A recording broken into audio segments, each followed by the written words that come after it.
তো অবশ্যই যদি জগন্নাথ বিশ্ববিদ্যালয়ের অথর্ব প্রশাসন তাদের অথর্বতা জারি রাখে, তাহলেই সেই অথর্ব প্রশাসনের বিবেক জাগ্রত করার জন্য প্রতীকী বোতল আবার ছোড়া হবে।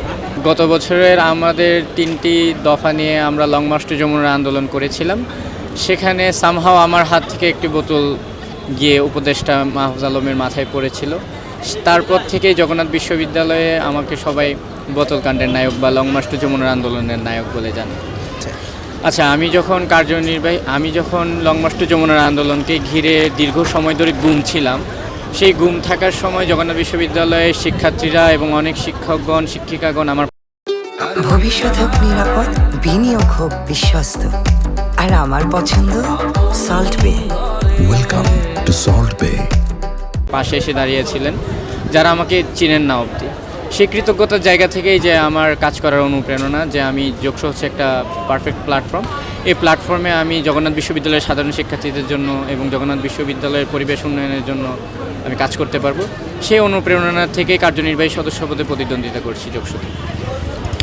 আমাদের জগন্নাথ বিশ্ববিদ্যালয়ে অনেক অভাব অনটন আছে। আমাদের যে আবাসন বৃত্তি তা সঠিক সময়ে পাইনি, তারপর আমাদের যে আবাসন সংকট, অনেক বিষয় নিয়েই সমস্যা রয়েছে।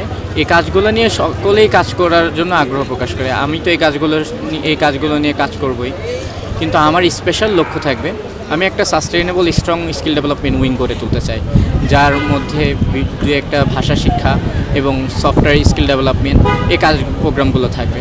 এছাড়াও জগন্নাথ বিশ্ববিদ্যালয়ের শিক্ষার্থীরা পুরান ঢাকায় অনেক স্থানীয় নেতাকর্মী বা প্রভাবশালীদের দ্বারা হ্যারাসমেন্টের শিকার হন। তো আমার আরও একটি মূল লক্ষ্য থাকবে যে জগন্নাথ বিশ্ববিদ্যালয়ে একটি মোবাইল টিমের মতো ইমার্জেন্সি রেসপন্স টিম গঠন। আপনি নির্বাচিত হলে কোন পদ্ধতিতে কাজ করবেন বা কোন পদ্ধতিতে কাজ করতে প্রশাসনকে বাধ্য করাবেন?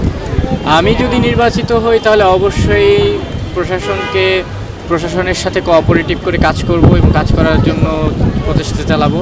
কিন্তু অবশ্যই যদি জগন্নাথ বিশ্ববিদ্যালয়ের অথর্ব প্রশাসন তাদের অথর্বতা জারি রাখে, তাহলেই সেই অথর্ব প্রশাসনের বিবেক জাগ্রত করার জন্য প্রতীকী বোতল আবার ছোড়া হবে।